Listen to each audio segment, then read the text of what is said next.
Muchas veces nos preguntamos por qué el historial de parejas que ha tenido una persona muy querida. Yo lo he escuchado de madres que me han dicho, pero yo no sé por qué, si todo el mundo se da cuenta, mi hija no se da cuenta de que esa pareja que tiene la está aislando, ya no ejerce su profesión, ya no tiene prácticamente una vida aislada o separada de él, sino que ella forma parte de él, de su identidad como pareja. No sale, no tiene amigas, no tiene amigos y ha perdido el interés en desarrollarse como persona. Pero nosotros pensamos que la culpa es de la pareja en particular que tiene la hija y satanizamos a la pareja. Le ponemos cualquier clase de nombre, etiqueta o diagnóstico por las características de las conductas que tienen, y mientras nosotros estemos viendo la responsabilidad fuera, no la vamos a ver adentro. Y es importante para gestar cambios que los cambios tienen que venir desde adentro, no desde afuera. O sea, yo no puedo cambiar a la persona que está afuera. A veces ni siquiera me puedo cambiar yo mismo. En realidad necesito la ayuda de un ser superior, de un poder superior, el que nos creó a todas las almas, que nos ayude.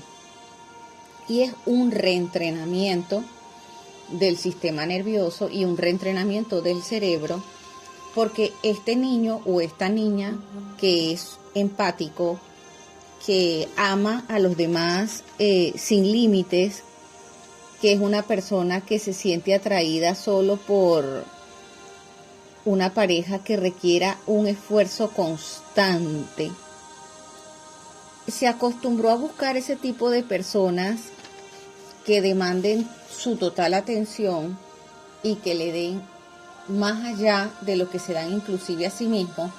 Es porque aprendió que ese es el tipo de amor. O sea, el tipo de amor que aprendió es el amor que hay que ganárselo.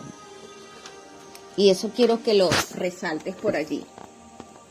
El niño aprendió que el amor hay que ganárselo. ¿Y cómo lo aprendió? Lo aprendió con un padre o una madre emocionalmente ausente. Entonces, al niño o la niña aprender esto, él se dio cuenta que había que hacer muchas cosas, sacar muy buenas notas, hacer demasiadas cosas para que las personas permanecieran a su lado, o por lo menos la atención de ese ser tan querido como son las figuras primarias de afecto y de cuidado, que es el padre o la madre, le fueran dirigidas. Entonces fue así como él trató de ser lo suficientemente útil en la casa, ya sea haciendo los oficios de la casa, ayudando a la mamá, ayudando al papá, si es que el padre estaba, ¿verdad?, en el hogar, o aprendió que tenía que irse a trabajar con el papá al negocio del papá, porque el papá era súper exigente y si el hijo no hacía eso, entonces no era apreciado, no era valorado, no le daban como el dedito arriba. Entonces, esa tendencia que aprendió el niño o la niña, de que él tenía que ser lo suficientemente invisible para no molestar, es decir, que no era solamente el ir y ganarse el amor haciendo muchas cosas en la casa, sino que también dentro de ese quehacer él no podía expresar sus sentimientos, expresar su inconformidad, expresar sus opiniones. No, él tenía que estar callado o ella tenía que estar callada y ser lo más invisible posible para no molestar ni a papá ni a mamá, porque ellos estaban muy ocupados con sus problemas. Entonces, este niño o esta niña que se convierte en ese que quiere ganarse el amor de otro, llega a la adultez con una capacidad extraordinaria de leer las necesidades de otra persona aún antes de que estas personas abran la boca para pedirle algo, y lo ofrece. Entonces, es ahí estamos hablando de varias características al mismo tiempo. Mira, se abandona a sí mismo por servir a otros sin límite, para ganarse el afecto a través de lo que hace y no de quién es, no de su manera de ser, de sus sentimientos, de su personalidad, de sus particularidades como alma, sino desde lo que hace por otro. Esto también se ve mucho cuando los niños tienen que asumir roles parentales a temprana edad que no le corresponden. Pongo el ejemplo. Mamá sale de casa a trabajar porque a otra ciudad o a otro país porque se necesita el sustento. Entonces llega una hija que es la única hija de la casa o la hija mayor y asume el rol de mamá de sus hermanitos o de uno de sus hermanitos más pequeños, o una hermana que asume el rol de mamá porque su mamá murió o pereció y ella tiene que atender a todos sus otros hermanitos. Entonces, es de las personas que no esperan que le soliciten las cosas, que le hagan una solicitud directa, sino que ellos se anticipan a la necesidad de las personas. Entonces, esa característica de ofrecer ayuda, de ofrecer cosas sin que nadie te las pida, es uno de los primeros límites que las personas que hemos tenido estas características debemos colocarnos a nosotros mismos. Nosotros no podemos colocarle límites a los demás. Nosotros nos podemos colocar límites a nosotros mismos y con mucha dificultad, pero con perseverancia, los podemos llevar a cabo. Entonces, me gustaría que en este momento tengas una libretita y anotes límites sanos. Entonces, mi primer autolímite sano, ¿cuál es? No ofrecer ni dar un apoyo o ayuda que no se te haya pedido. Y si te pidió, bueno, tienes que estar claro que si se te pidió directamente el apoyo, ponte tú que un jefe te dijo, ay, por favor, cubre a fulano de tal esta semana. Ok, tú decides y tienes la oportunidad de decir sí, tanto como tienes la oportunidad de decir, ay, qué amable por pensar en mí, pero no voy a poder. Tengo otros asuntos que hacer, de verdad, lo siento mucho. O si dices que sí, tienes que empezar a registrar cuántas veces dijiste que sí en el mes. Porque tiende a ocurrir que si tú tienes esta situación, vas a encontrar personas en el camino que siempre te estén recargando con su trabajo por diversas razones. Esta semana es porque una se le murió la abuelita. La semana siguiente es porque al otro le dio gripa. Y así sucesivamente. Entonces, debes de empezar a ver que tú puedes ofrecer tu ayuda de cubrir a otro, pero solo una vez al mes. O sea, tú tienes que empezarte a colocar esos límites sanos. Y esto no se trata de ser egoísta. Esto se trata de amor sano hacia ti mismo o hacia ti misma, porque sabes que tienes una condición, que estás en recuperación. Y esa condición es que tienes lo que yo en particular lo llamo una empatía letal. ¿Por qué es una empatía letal? Porque va contra tu propio bienestar. A veces estas personas que tienen tanto vacío emocional por un padre ausente, una madre ausente, no saben cómo llenar ese vacío desde adentro. Al no saber cómo llenarlo desde adentro, lógicamente, aprendió a callarse sus sentimientos porque la gente alrededor lo enseñó que no tenía derecho a expresarse, porque le retiraban la atención, porque lo hacían sentir que casi nunca era suficiente todos los esfuerzos que hacía. Entonces, ese sentido de insuficiencia interna le hizo aprender a esa personita cuando estaba pequeñito que no podía llenarse a sí mismo el vacío, que ese vacío tenía que ser llenado a través de otra persona afuera, externamente. Y esa personita pudo haber caído en dos extremos. En el extremo del empático letal o el súper empático, ¿verdad? Que no tiene límites saludables para su propio bienestar, o pudo haber caído en el otro extremo de que se hizo una imagen tan grandiosa de sí mismo para compensarse, para sobrecompensarse, para que nadie pudiera ver el dolor y el vacío tan grande que tenía adentro. Entonces son estas personas que cuidan muchísimo su apariencia física. No estoy diciendo que eso sea malo, vamos a estar claros. Sobre todo si trabajas con clientes y con ventas, es necesario mantener una muy buena apariencia física, pero en ellos es casi que irrenunciable el poder salir sin un buen vestir, porque necesitan ocultar ese dolor que ha estado adentro tanto tiempo. Entonces, en el otro extremo, por eso es que es importante que nosotros nos demos cuenta, porque siempre hay un binomio. Perdón.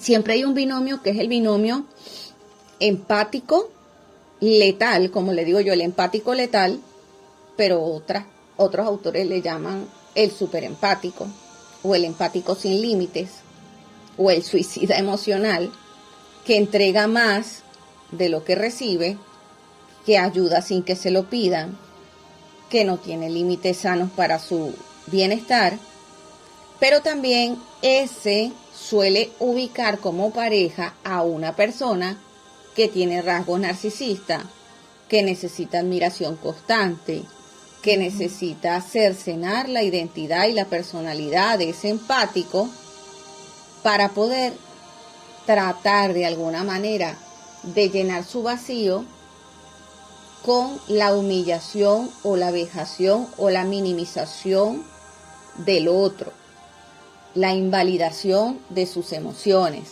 No es algo que pase de manera consciente, es algo que ocurre para que esa persona, que no es el empático, no colapse por la vergüenza que lleva adentro, por esa herida de humillación tan fuerte. Y yo quiero dejar claro aquí que no es porque sea mala la persona, porque a veces satanizamos al que tiene los rasgos narcisistas y pensamos que, bueno, es simplemente que tuve la mala suerte de encontrarme una persona así, pero cuando tú te pones a analizar todas las relaciones anteriores que has tenido, podrás ver que hay ciertos rasgos y cierta tendencia a ubicar personas de ese mismo estilo. Entonces, ya aquí no es ver al otro y satanizar al otro, ahora es ver por qué me estoy convirtiendo como empático letal en un imán para ese tipo de personas. Y es tan tremendo que siempre este empático letal o este imancito para narcisista le van a terminar colocando la etiqueta del narcisista y van a decir que esa persona es la narcisista, porque eso es un mecanismo que también utiliza de negación o de reflejo, de espejo. La otra persona que está tratando de llenar su vacío con la humillación o con el malestar del otro. Entonces, recapitulando aquí, en un extremo tenemos dos niños iguales, vamos a poner el niño y la niña, pero vamos a poner que la niña se acostumbró a ser útil y a servir porque se dio cuenta que la única manera de ser tomada en cuenta era hacer algo por otros, ¿verdad? Aún sin que se lo colocaran, sin que se lo pidieran, sin que fuera su responsabilidad, asumió que era su responsabilidad andar por el mundo ayudando a todo el mundo, ¿verdad?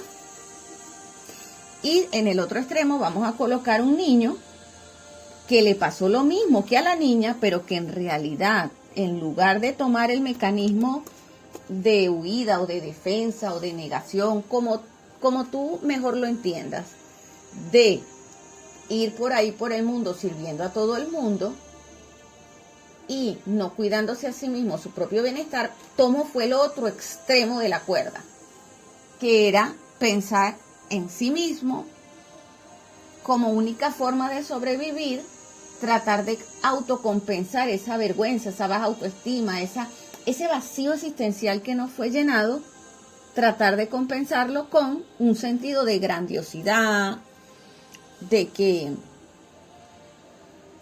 emocionalmente no necesita a nadie, de que puede satisfacerse a sí mismo. Pero entonces, ¿qué es lo que pasa? Cuando esta personita siente que alguien lo necesita de verdad, siente que finalmente encontró a alguien que lo va a mirar como merece ser visto. Y es aquí cuando se encuentran las dos personitas, esta pequeñita que ya es adulta y este pequeñito que ya es adulto, y sienten que esta relación es totalmente diferente a todo lo anterior, es muy intensa, porque siente que lo llena en todas las áreas de su vida. Tanto el empático letal como el narcisista sienten ambos que esta persona sí es el amor de su vida. Este es el amor de su vida porque lo que sienten con esa persona nunca lo habían sentido con nadie. Y lógicamente, claro que es diferente de todo lo anterior, pero ¿por qué es diferente de todo lo anterior? Porque los dos sienten que era el destino ubicarse para poder llenar cada uno con la atención del otro sus vacíos. Entonces, esto no es que es destino ni que es el amor de su vida. Este es simplemente el imán que fue creciendo dentro de ellos para atraer exactamente a la persona que le iba a reflejar el vacío existencial tan grande que tiene, pero que está queriendo llenarlo desde afuera y no desde adentro. Esto no lo estoy inventando yo, ¿verdad? No vayan a pensar que yo hoy nací o me desperté hoy más sabia que de costumbre, no. Todo esto que yo les estoy contando es algo que un teórico que se llama Ross Rosenberg, lo podemos buscar en internet, Ross Rosenberg, ¿quién fue? ¿Verdad? Fue un psicoterapeuta experto del Self-Love Recovery Institute.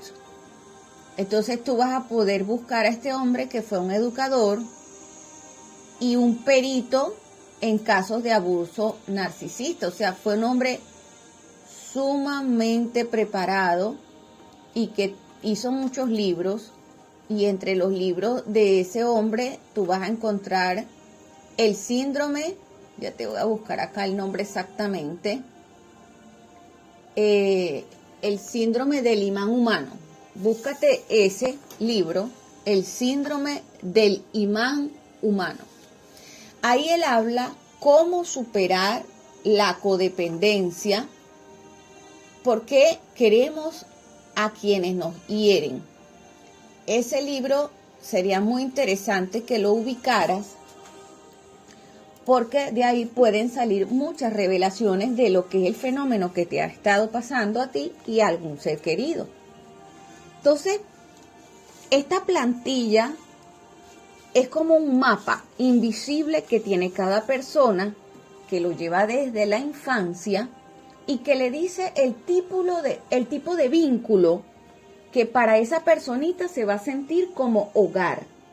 Porque el sistema nervioso del niño o de la niña que se crió en un ambiente donde prácticamente sus necesidades eran invalidadas, eran invisibles, con padres ausentes, muchos de ellos pudieron haber sufrido inclusive violencia sexual o psicológica o emocional, pero ellos no se sentían valiosos ni nunca sintieron que sus emociones, sus necesidades eran valiosas. Por lo general, hay un abuso que se llama en la infancia, que es abuso por negligencia. Este niño, que de pronto la mamá se va al extranjero porque tiene que trabajar, porque no hay quien consiga la plata, y lo deja con unos familiares, pero estos familiares abusan de ese niño, lo maltratan físicamente, no le dan comida a tiempo, o no le cambian los pañales, o simplemente lo tienen como que si fuera el perrito de la casa, porque hay otros niños en la casa y no los cuidan.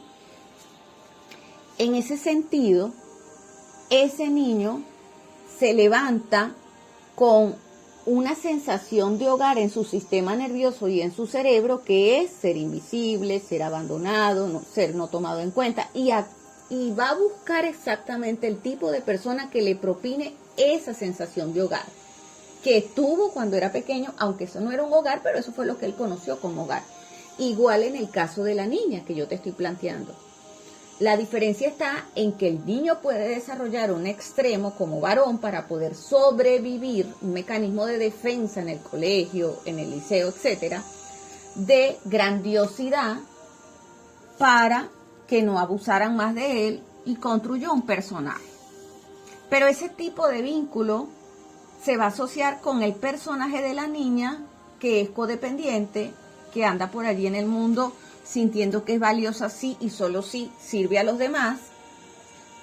Pero estos dos se van a encontrar porque aunque les duela la interacción, aunque se hagan daño mutuamente, pero es lo que ambos van a sentir como que es hogar, solo que uno lo desarrolló en un extremo y el otro en el otro extremo. Siempre va a ser difícil que tú veas desde adentro, desde lo que te está pasando a ti mismo, que es tu sistema nervioso y tu programación cerebral, que tiene como un patrón instintivo para ubicar este tipo de personas. Es como un imán. Es una sensación de atracción que te arrasa, que es intensa. Porque cuando el empático conoce al narcisista, no piensa conscientemente en esta persona. En realidad, está conectándose con las características de la madre o del padre que en su infancia simplemente lo obvió, no le dio el cariño, la atención, fue negligente, ya sea mamá o papá, pero no lo puede nombrar. Entonces se establece como una trampa relacional que se siente muy intensa, pero nosotros pensamos que es el destino, que es la persona de mi vida, pero en realidad es la trampa del ego. El ego buscando lo conocido, el ego buscando la crisis para superar el trauma. Paradójicamente es así. Entonces, el sistema nervioso de estas personitas, por eso es que se calibran en el dolor. Y por eso es que la relación, aunque sea dolorosa, aunque sea de alguna forma traumática, porque repite los traumas de la infancia, del abandono, del rechazo, de la mentira, o sea, y la cantidad de cosas, de la manipulación y el control, pero es lo conocido. Entonces, si es lo conocido, me siento seguro, entre comillas, me siento que puedo manejar. El doctor Rosenberg documentó miles de casos de personas que tenían perfecta claridad intelectual sobre el tipo de relación en la que estaban. O sea, intelectualmente podían perfectamente describir el patrón con una precisión clínica impresionante. O sea, no era que no conocían esta información, sino que aunque sabían exactamente lo que les estaba pasando, y que sentían que no podían, que aún así no podían cambiar de dirección su atracción, solo con saberlo, no era suficiente, porque era algo más fuerte que ellos, y tenían razón, porque es que no opera en el nivel de pensamiento lógico, que es solamente el 10%. Opera en el sistema nervioso, opera en el cuerpo, opera en el inconsciente, que te arrasa en los bucles automáticos, que es un 95%. Entonces, ¿cuál sería el trabajo terapéutico? No es un trabajo intelectual de, ok, eureka, me di cuenta, no. Es un trabajo de la raíz en tu historia de vida afectiva, donde vas a ver que no hubo un solo patrón de relación así. Empezó en la infancia, pero es algo que se ha repetido con cada persona que se ha aparecido en tu vida. Entonces, aunque la persona tenga otro nombre distinto, la historia, aunque fue distinta cara, las respuestas tuyas fueron siempre las mismas ante esa misma plantilla que reflejaba lo conocido. Pero no te asustes, porque eso no es una condena ni es algo irreversible. Eso se puede cambiar, pero primero hay que entender el imán de atracción tan intenso entre el empático que aprendió desde muy pequeño que su valor dependía de lo que hacía por los demás, y si no, no era tomado en cuenta, y entre el jovencito que aprendió que como sus propias necesidades eran secundarias y que a veces se sentía en riesgo, esta personita se fue hacia el otro extremo y ese déficit de amor propio lo transformó en una máscara o una personalidad grandiosa. Pero fue ambos niños, ninguno de los dos aprendieron a amarse realmente a sí mismo. Ambos han estado quebrantados y por eso ambos se reconocen con la misma intensidad inconscientemente como quien busca afuera lo que no sabe, pero que lo siente como hogar, lo siente seguro. Y el que es el dador en la relación aguanta más de lo que debería aguantar. Siempre hay uno que es el que da más, el que siente el dolor del otro como si fuera propio. Entonces tú te vas a identificar en la relación que te estoy contando tan intensa, si tú eres el que está del lado narcisista o el que está del lado súper empático o empático letal o codependiente o llámalo como tú te identifiques más, el término que sea más fácil para ti. Pero tú vas a saber si estás del lado del empático, con los rasgos del empático, o si estás con los rasgos del narcisista, en que hay algo muy sencillo. Siempre eres el que das, perdonas, estás indiscriminadamente. Pero nunca estás para ti, ni nunca te das a ti, sino que siempre la balanza está hacia el otro lado, de la pareja o de los hijos. Entonces, deja de irte a tus chequeos médicos al tiempo que es, no comes balanceadamente por estarle haciendo la comida a otro, no te cuidas, no vas a la peluquería, no, en el caso de las mujeres, no te compras ropa, ni zapatos, ni nada, porque siempre estás pensando en las necesidades del otro. Estás como tratando de adivinar qué siente, qué piensa, cómo está, tratando de sobreatender al otro, pero te descuidas a ti mismo. ¿Y cómo sé si soy yo la persona que está del lado del narcisista? Porque siempre quiero que me den, siempre una demanda, ¿ves? Y no me importa que el otro, ok, yo tengo los zapatos, yo tengo la cartera, yo tengo todo lo que necesito, pero el otro anda con ropa en mal estado o de pronto no se cuida a sí mismo, que no es mi responsabilidad cuidarlo porque es su responsabilidad, pero no me interesa, no soy capaz de identificarme con la necesidad del otro y decir, bueno, mira, esta semana compré yo para mí, la semana próxima vamos a hacerlo para ti y estar velando por un equilibrio. No le sale natural. Esto se puede ver incluso en los hermanos, en los hogares. Hay dos hermanos que consiguen trabajo en el hogar, ¿verdad? Pero uno de ellos se dedica solo a comprar cosas para sí mismo, para sacar a pasear a la novia, para comprarse todo lo que necesita. Y el otro para comprar comida para la casa, para ayudar a la mamá y a la familia. Entonces ahí tú ves, si no lo puedes ver en pareja, porque no estés en pareja en este momento, entonces velo en tu propia vida relacional con tu familia.